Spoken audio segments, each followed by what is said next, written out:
ఒక చర్చ కూడా వినబడుతున్నటువంటి పరిస్థితి. అయితే కవితక్కను దాదాపు 3 రోజుల పాటు సెంట్రల్ బ్యూరో ఆఫ్ ఇన్వెస్టిగేషన్ అధికారులు విచారణ చేస్తున్నటువంటి సంగతి మనందరికీ తెలిసిందే. కవితక్క గతంలో ఈడీ అధికారులు విచారణ చేస్తున్నటువంటి మూమెంట్లో కూడా కోర్టులో రచ్చరచ్చ చేయడము, అడగోలిగా మాట్లాడము, ఏం మాట్లాడుతుందో కూడా అర్థం కాకుండా జడ్జిమెంట్ కంటే ముందు కవితక్క తనను తాను ప్రూవ్ చేసుకోవడానికి, తనను తాను క్లీన్ షీట్ పొలిటీషియన్ అని చెప్పి తనను తాను చెప్పుకోవడానికి ఒక డ్రామా ప్లే చేసేటటువంటి ప్రయత్నం చేసింది కవితక్క. అయితే ఇక్కడ జరుగుతున్నటువంటి పరిణామం ఏంది? కవితక్క దాదాపు 3 సార్లు రౌస్ అవెన్యూ కోర్టు లోపలికి వచ్చిందండి. ఫస్ట్ టైం ఏమో కవితక్క జైలుకు పోతున్నటువంటి మూమెంట్లో ఒకసారి వచ్చింది, ఓసారి 7 రోజుల పాటు ఈడీ అధికారులు కవితక్కను రిమాండ్ విధించినటువంటి నేపథ్యంలో వచ్చినప్పుడు అప్పుడు కవితక్క సేమ్ ఇది కావాలనే అరెస్ట్ చేసిరు, కావాలనే నన్ను ఇబ్బంది పెడుతుర్రు, ఇది బీజేపీ కుట్ర, ఇది బీజేపీ అరెస్టు, ఈడీ అరెస్టు కాదని చెప్పి కవితక్క అప్పుడు కూడా స్టేట్మెంట్ ఇచ్చేటటువంటి ప్రయత్నం చేసింది. ఫాల్స్ కేసు అని చెప్పింది, తప్పుడు కేసు పెట్టినని చెప్పింది. కవితక్క అనేక విధాలుగా రచ్చరచ్చ సృష్టించేటటువంటి ప్రయత్నం చేసింది. తర్వాత సెకండ్ టైం కవితక్కను దాదాపు 14 రోజుల పాటు జ్యుడిషియల్ రిమాండ్, అంటే ఏప్రిల్ 9వ తారీఖు వరకు కవితక్క జైల్లోనే ఉండాల్సినటువంటి అవసరం ఉంది అనేటటువంటి మూమెంట్లో కవితక్క సెకండ్ టైం కోర్టుకు వచ్చిందండి. సెకండ్ టైం కోర్టుకు వచ్చినప్పుడు కూడా కవితక్క రచ్చరచ్చ బీభత్సం సృష్టించింది. అక్క ఆ కోర్టులో కావాలని ఇబ్బంది పెడుతురు, తాత్కాలికంగా నన్ను జైల్లో పెట్టవచ్చు, నేను ఎక్కడ కూడా బెదరను, కోర్టు మే లడంగే అని చెప్పి కవితక్క హిందీలో మాట్లాడింది, తెలుగులో మాట్లాడింది, ఇంగ్లీష్లో కూడా మాట్లాడింది. అక్క అంటే మీడియా వాళ్ళకి కవితక్క చెప్తా ఉంది కోర్టులో.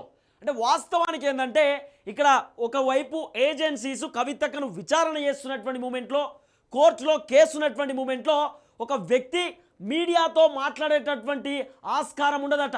అసలు మీడియాతో మాట్లాడేటటువంటి పర్మిషన్ ఉండకపోయినా కూడా కవితక్క కోర్టుకు పోతున్నటువంటి మూమెంట్లో జడ్జిమెంట్ కాకంటే ముందు ఇంకా కవితక్కను తీసుకుపోయి జడ్జి ముందు హాజరుపరచలేదు, ఇంకా జడ్జి నువ్వు జైలుకు పోవాలని చెప్పలేదు. ఆ లోపట్నే అక్క నన్ను తాత్కాలికంగా జైల్లో పెట్టవచ్చు, కావాలనే తప్పుడు కేసు పెట్టిరు, కావాలనే నన్ను ఇబ్బంది పెడుతురు అనేటటువంటి ఒక కీలకమైనటువంటి నాటకాన్ని కవితక్క కోర్టులో ప్లే చేస్తున్నటువంటి పరిస్థితి.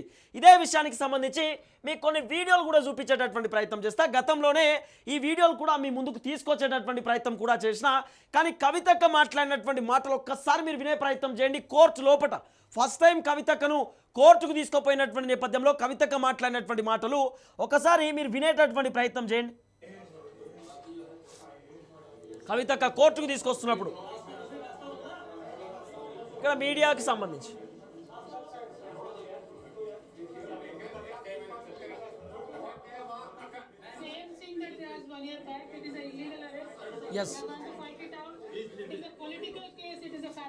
విన్నారా? Illegal arrest, it is a political case, fabricated case, falls case అని చెప్పి కవితక్క చెప్తున్నటువంటి మాట.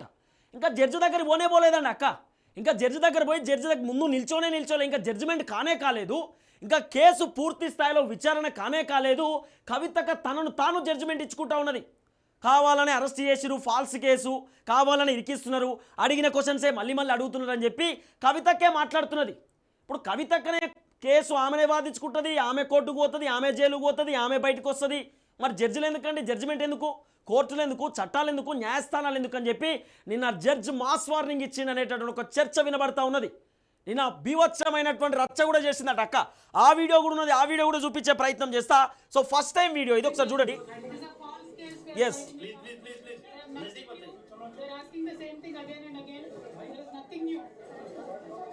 విన్నరా? ఇంకోటి కవితక్క సెకండ్ టైం పోయినప్పుడు, ఫస్ట్ టైం ఏమో అక్క ఫాల్స్ కేసు, ఫ్యాబ్రికేటెడ్ కేసు, కావాలని తిప్పల పెడుతురని చెప్పింది అక్క. సెకండ్ టైం కవితక్క లోపలికి పోయినప్పుడు కూడా ఇంకా జడ్జి ముందుకు కవితక్కను ప్రవేశపెట్టకంటే ముందు కవితక్క మాట్లాడినటువంటి మాటలు, ఇంకా జడ్జిమెంట్ లేదండి. ఏదైతే అక్కడ ఈడీ అధికారులు విచారణ చేసేటటువంటి ఏదైతే ఆ డాక్యుమెంట్స్ ఉన్నాయో, లేకపోతే వాళ్ళకి సంబంధించినటువంటి వాంగ్మూలం ఉన్నదో, వాళ్ళ వీడియో ఫుటేజ్ ఉన్నదో జడ్జి ముందు ఇంకా పెట్టలేదు. కవితక్క చెప్పినటువంటి డాక్యుమెంట్స్ కానీ కవితక్కకు సంబంధించినటువంటి ఆధారాలు జడ్జి ముందు పెట్టలేదు. పెట్టకంటే ముందే కవితక్కే మాట్లాడుతుంది. చూడండి మీరు ఒకసారి ఈ వీడియో చూడండి, నిజంగా విచిత్రంగా ఉంటుందండి. జై కేసీఆర్ అవు అగో వినరా? టెంపరరీగా నన్ను తీసుకుపోయి జైల్లో పెట్టవచ్చు అని చెప్పి కవితక్క చెప్తున్నది. అంటే జస్ట్ కోర్టుకి ఇట్లా ఎంట్రీ ఇచ్చింది, ఇంకా జడ్జి ముందుకు పోలేదు, ఇంకా జడ్జిమెంట్ రాలేదు. కవిత తీహార్ జైలుకు 14 రోజుల పాటు పోవాలని చెప్పి జడ్జి ఇంకా అనౌన్స్ చేయలేదు. ఇంకా కోర్టు తీర్పు ఇవ్వకంటే ముందే కవితక్కే మాట్లాడుతున్నది. అంటే కవితకు తెలుసు నేను ఢిల్లీ లిక్కర్ దందా చేసినా ఖచ్చితంగా నన్ను తీసుకుపోయి లోపల పెడతారు, నేను చేసినటువంటి దందా మామూలు దందా కాదు, మహిళల గాజులు పలిగే దందా చేసినా, మహిళల పుస్తల తాడు దిగేటటువంటి దందా చేసినా నేను, కాబట్టి నన్ను తీసుకుపోయి ఖచ్చితంగా తీహార్ జైల్లో బంధిస్తారు, తీహార్ జైల్లో చిప్పకూడు తినక తప్పదు అని చెప్పి కవితకు ముందే తెలిసేమో. అందుకే కవితక్క ఈ విధంగా మాట్లాడేటటువంటి ప్రయత్నం చేస్తూ ఉందనే చర్చ వినబడుతున్నది. వితౌట్ జడ్జిమెంట్ కవితకు ఎట్లా డిక్లేర్ చేస్తుందండి, ఎట్లా మాట్లాడుతుందని కవితకి ఏమవసరం మాట్లాడడానికి అంటే ఒక చర్చ వినబడతా ఉన్నది. ఇది కూడా చూడండి మొత్తం. అగో ఇన్నరా, it not a money laundering case, political laundering case అని చెప్పి కవితక్క ఇంకో కీలకమైనటువంటి వ్యాఖ్య కూడా చేసిన పరిస్థితి. ఎస్,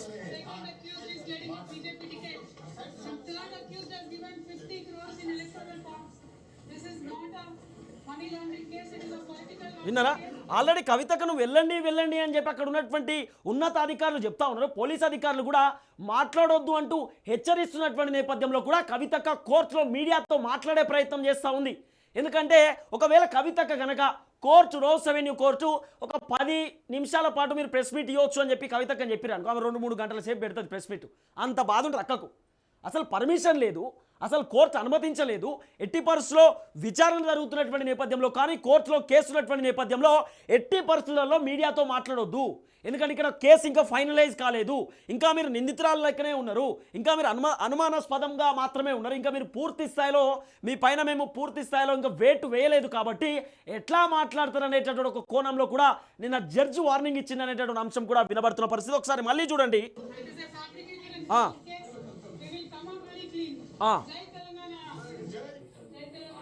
ఒకసారి మొన్న కవితక్క మొన్న పోయినటువంటి అంటే సిబిఐ అధికారులు కవితక్కను కోర్టుకు తరలించి విచారణ చేస్తున్నటువంటి నేపథ్యంలో థర్డ్ టైం కవితక్క మాట్లాడినటువంటి మాటలపైన అంటే ఫస్ట్ టైం అక్కడ కోర్టు ఎక్స్క్యూజ్ చేసింది, సెకండ్ టైం కూడా కోర్టు ఎక్స్క్యూజ్ చేసినటువంటి పరిస్థితి, కానీ థర్డ్ టైం మాత్రం కోర్టు ఎట్టి పరిస్థితుల్లో ఎక్స్క్యూజ్ చేసేటటువంటి ప్రయత్నం చేయలేదు. ఎందుకంటే పోయినటువంటి ప్రతిసారి కవితక్క బీవత్సాన్ని సృష్టిస్తుంది కోర్టులో.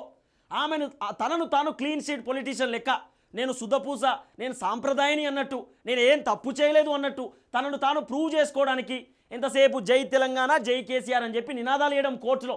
అసలు పార్టీకి కోర్టుకి ఏమైనా సంబంధం ఉందా అండి? కోర్టుకు పోయిన తర్వాత జ్యుడిషియరీ ఉంటుంది, అక్కడ ఒక కీలకమైనటువంటి అంశాలు ఉంటాయి, భారత రాజ్యాంగ ప్రకారం పోవాల్సినటువంటి అవసరం ఉంటుంది, చట్టాలు ఉంటాయి, అనేక స్టేట్మెంట్స్ ఉంటాయి అక్కడ. అలాంటిది కవితక్క లోపడి పోయి బీజేపీ వాళ్ళు అరెస్ట్ చేసిరు, మాకు సంబంధం లేదంటని చెప్పి కవితక్క మాట్లాడుతున్న మాటలు. థర్డ్ టైం కవిత మాట్లాడినటువంటి వీడియో కూడా చూడండి ఒకసారి. చెప్పక్క విన్నారా? ఇప్పుడు మీరు చూడండి, అక్కడ మీడియా వాళ్ళు కవితక్కను 1% క్వశ్చన్ కూడా అడగలే. అసలు కవితక్కను అక్క ఏమైనా మాట్లాడతారా అని కూడా చెప్పలే. కవితక్కని ఇట్లా ఎప్పుడు మాట్లాడారు, ఉన్నారా లేరా, మీడియా వాళ్ళు ఏడురు కనబడతలేరు కదా అనేటటువంటి కోణంలో కవితక్క దేవులాడుతుంది అక్కడ.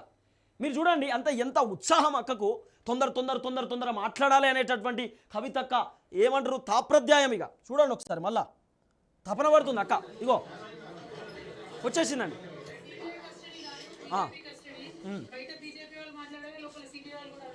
విన్నరా, సిబిఐ కస్టడీ కాదు, ఇది భారతీయ జనతా పార్టీ కస్టడీ. బయట బీజేపీ వాళ్ళు మాట్లాడితే సిబిఐ వాళ్ళు నన్ను అడుగుతా ఉన్నారని చెప్పి కవితక్క చెప్తున్నటువంటి మాట. అంటే ఒక పొలిటికల్ పార్టీని కవితక్క ఈ సంబంధించినటువంటి కేసులో ఇన్వాల్వ్ చేసేటటువంటి ప్రయత్నం చేస్తూ ఉన్నది. అంటే ఇవన్నీ మాట్లాడినటువంటి కవితక్కకు సంబంధించిన అంశంలో నిన్న Rose Avenue court special judge కవితక్కకు వార్నింగ్ ఇచ్చేటటువంటి ప్రయత్నం చేసిందట. ఎట్టి పరిస్థితులలో మీరు కోర్టుకు వచ్చినప్పుడు మాట్లాడొద్దు, మీ కోర్టులో మాట్లాడేటటువంటి రైట్స్ లేవు, ఇంకా జడ్జిమెంట్ రాకంటే ముందు మీది మీరు ఎట్లా జడ్జిమెంట్ చేసుకుంటారు, మీకేం అవసరం అనేటటువంటి మాటల్ని కూడా నిన్న జడ్జి వార్నింగ్ ఇచ్చినట్టుగా కూడా సమాచారం వస్తున్నది. ఓవైపు ఈడీ అధికారులు, ఓవైపు సిబిఐ అధికారులు కూడా కవిత పైన అనేక సార్లు కంప్లైంట్ కూడా ఇచ్చారట. మేము చెప్పినట్టు కవిత వినట్లేదు, మేము అడిగినటువంటి ప్రతి క్వశ్చన్ని కవితక్క దాటవేసేటటువంటి ప్రయత్నం చేస్తూ ఉన్నది, లేకపోతే మేము 70 క్వశ్చన్స్ అడిగితే కవితక్క దాంట్లో 20 క్వశ్చన్స్కే సమాధానం చెప్తుంది, మిగతా క్వశ్చన్స్ అన్నీ కూడా నాకు తెలియదు, నేను చెప్పలేను, నేను మర్చిపోయినా, నాకేం సంబంధం అనేటటువంటి కోణంలో కవిత మాట్లాడుతుంది అనేటటువంటి ఒక చర్చ కూడా వినబడుతున్నటువంటి పరిస్థితి. ఇవన్నీ అంశాలను కోర్టు దృష్టికి ఏజెన్సీస్ తీసుకుపోయేటటువంటి ప్రయత్నం చేసింది. అప్పుడు జడ్జి కూడా కవితకును కీలకమైనటువంటి వార్నింగ్ కూడా ఇచ్చింది అన్నట్టుగా ఒక చర్చ నడుస్తున్నటువంటి పరిస్థితి. ఎట్టి పరిస్థితులలో కోర్టుకు వస్తున్నటువంటి మూమెంట్లో కవిత మాట్లాడొద్దు, మాట్లాడే రైట్ లేదు. ఎందుకంటే ఓవైపు కోర్టులో కేసు నడుస్తూ ఉన్నది, మరోవైపు మీరు తీహార్ జైల్లో ఉన్నారు, మరోవైపు సిబిఐ అధికారులు మిమ్మల్ని విచారణ చేస్తున్నటువంటి మూమెంట్లోనే మీరు ఎట్లా మాట్లాడతారండి? కోర్టులో ఇంకా డాక్యుమెంట్స్ కీలకమైనటువంటి ఎవిడెన్స్ ప్రొడ్యూస్ చేయకముందు కవితకు ఎట్లా క్లీన్ షీట్ లెక్క ఎట్లా ఆమె ఎట్లా జడ్జిమెంట్ చేసుకుంటుంది? ఇది పాసిబుల్ కాదు కదా. ఇవన్నీ కోణాలలో నిన్న జడ్జి కూడా కీలకమైనటువంటి వార్నింగ్ కూడా ఇచ్చిందనేటటువంటి సమాచారం వినబడతా ఉన్నది. మొన్న కేటీఆర్ కూడా కవిత దగ్గరికి పోయి మాట్లాడే కూడా ప్రయత్నం కూడా చేసినట్టుగా ఒక చర్చ వినబడుతున్నటువంటి పరిస్థితి. ఇంకో అంశం ఏంది, కవితకు సంబంధించినటువంటి మధ్యంతర బెయిల్ విషయంలో కవితకు లేఖ రాసేటటువంటి ప్రయత్నం చేసింది. అయితే కవితక మధ్యంతర బెయిల్కి సంబంధించి కవితక వాస్తవానికి కోర్టుకు అటెండ్ కావాల్సినటువంటి అవసరం ఉన్నది. ఏప్రిల్ 9వ తారీఖున కవితక జ్యుడిషియల్ రిమాండ్ అయిపోయిన తర్వాత ఆమె కోర్టుకు రావాల్సినటువంటి అవసరం ఉన్నది. కానీ ఆమెను కోర్టుకు తీసుకురాలేదు. ఎందుకు కోర్టుకు తీసుకురాలేదంటే ఇదే కథ. అక్క నోరు జారడము, లేకపోతే కోర్టులో విచ్చలవిడిగా మాట్లాడము, నోరు అదుపులో పెట్టుకోమన్నట్టుగా కూడా నిన్న చాలా కీలకమైనటువంటి వ్యక్తులు కూడా చెప్పిననేటటువంటి సమాచారం వస్తూ ఉన్నది. ఇవన్నీ చేసినటువంటి కవితకు సంబంధించిన అంశంలో ఒక కీలకమైనటువంటి వ్యాఖ్య మాత్రం వినబడతా ఉన్నది.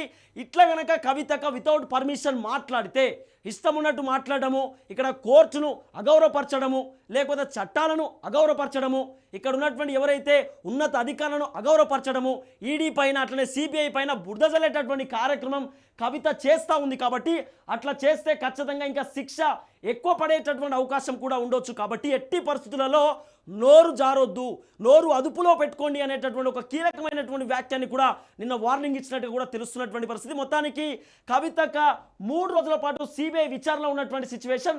కానీ 3 రోజులు సరిపోదు, మరో 3 రోజులు మనకు కావాల్సింది ఉంటుంది అని చెప్పి సిబిఐ అధికారులు కూడా రౌస్ ఎవెన్యూ కోర్టుకు మళ్ళీ పోతున్నట్టుగా కూడా ఒక సమాచారం వస్తూ ఉన్నది. ఎందుకంటే దాదాపు 70 క్వశ్చన్స్ వాళ్ళకు లిస్ట్ ప్రిపేర్ చేసుకుంటే ఆ 70 క్వశ్చన్స్లో కవితక కేవలం కవితక అడప 20 క్వశ్చన్స్కి సమాధానం చెప్పిందట. దాంట్లో కూడా నాకు తెలియదు, చెప్పలేను, మర్చిపోయినా అనేటటువంటి కోణంలోనే కవిత మాట్లాడుతుందనేటటువంటి ఒక కీలకమైనటువంటి సమాచారం కూడా వినబడుతున్నటువంటి పరిస్థితి. సో చూడాల్సిన అవసరం ఉంటుంది. మరి కవితక ఏ విధంగా తప్పించుకుంటుంది, ఏం కథ అనేది పూర్తి స్థాయిలో ఇంకా చూడాల్సినటువంటి అవసరం అయితే ఉంటుంది.